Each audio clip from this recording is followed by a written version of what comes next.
So if the RMB does strengthen, does that also affect the Hong Kong dollar peg as well? That's also being put into question. And we have a special guest this morning on the topic, a man who advises the Hong Kong de facto central bank, the monetary authority in the city. And David Hale, who's a chairman of David Hale Global Economics, joins us on the line this morning from Chicago. Good to have you with us, David. Let's talk about the currency moves this week. What did you think?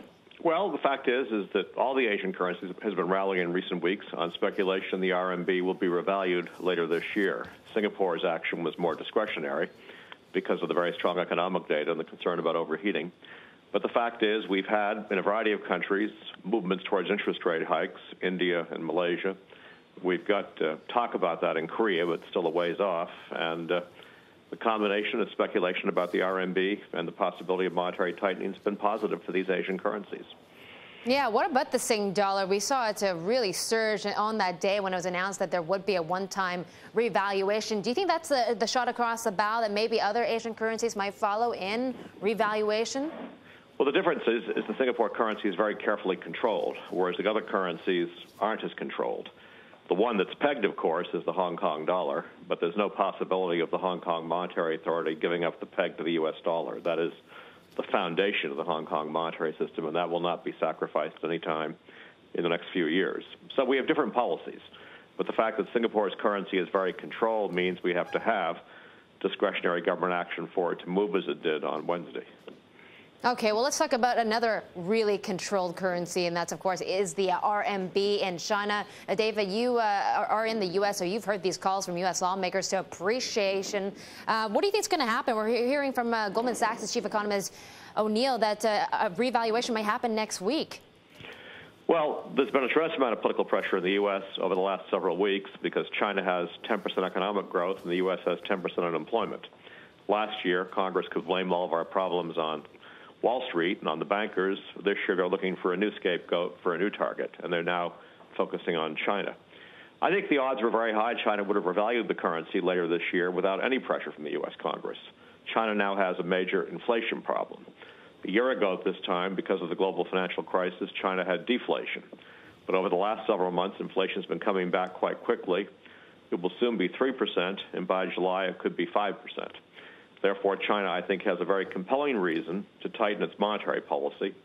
We've already had 2 hikes in reserve requirements. We'll probably get an interest rate hike in May or June, and a currency revaluation would follow naturally from that. The major reason we haven't had it, I think, is A, they don't want to appear to be succumbing to political pressure, and secondly, there are still great disagreements in the Chinese leadership on the global economic outlook. They were surprised by last year's events, and there are still some very prominent people, Marty Feldstein at Harvard, Nouriel Roubini, saying the risk is high, there could be a double dip. And if you think there's going to be a double dip, a renewed U.S. recession later this year, then of course you don't want to rush to revalue their currency. So hopefully, as we get better at U.S. economic numbers, we've had great numbers this week on retail sales and so on, the Chinese leadership will get more confidence and therefore allow this anti-inflationary policy to materialize and allow the currency to appreciate.